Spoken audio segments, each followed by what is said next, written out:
આપણે જે રાંદલમાં જે કહીએ છીએ ને, એ રાંદલમાંનું સાચું નામ શું ખબર છે?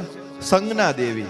કેમ બે લોટા તેડવાના, કેમ ઘોડો જ ખૂંદવાનો રાંદલમાં?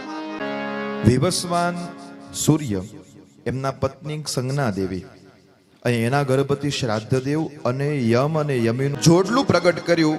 અને ત્યારે એ સંજ્ઞા દેવી આ વિવસ્વાન સૂર્યનું તેજ સહન ન કરી શક્યા.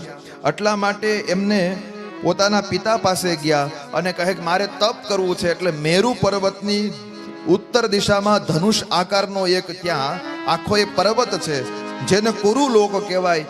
ત્યાં માતાજી સંજ્ઞા દેવી ઘોડી બનીને તપ કરવા માટે ગયા છે. અને ત્યારે સંજ્ઞા દેવી પોતાની એક છાયા પ્રગટ કરીને ગયા. એટલા માટે રાંદલના લોટા તેડીએ ત્યારે એક સંજ્ઞા દેવી અને બીજા છાયા દેવી, એ છાયામાંથી પુત્ર થયા શનેશ્ચર, જે આપણે શનિ ભગવાન કહેવાય છે. એ શનિ ભગવાન અને સાવરણી નામનું થયા.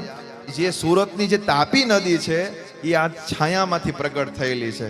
ત્યારે એક વખત આ છાયાએ એમના પુત્રોને શનેશ્ચર ભગવાનને વિશેષ સાચવી રહ્યા હતા, એને બહુ વાલ કરી રહ્યા હતા. અને એમના દીકરાઓ જે સંજ્ઞા દેવીના હતા એમને વારો તારો કરી રહ્યા હતા. એટલા માટે ભગવાન સૂર્યનારાયણને એમ થયું કે માં કોઈ દી વારો તારો કરે નહીં, તમે સાચું બોલો, તમે કોણ છો? અને ત્યારે આ છાયાએ કીધું કે ભાઈ હું તો સંજ્ઞાએ મને એમાંથી પ્રગટ કરેલી છાયા છે, એ તમારું તેજ સહન ન કરી શક્યા.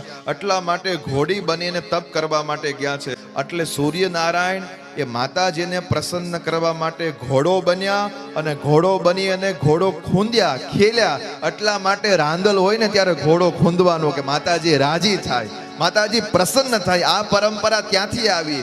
અને ત્યારે એ સૂર્યનારાયણ ભગવાન ઘોડો બન્યા અને એમના દ્વારા એમના નાસિકામાંથી 2 અશ્વિની કુમાર પ્રગટ થયા.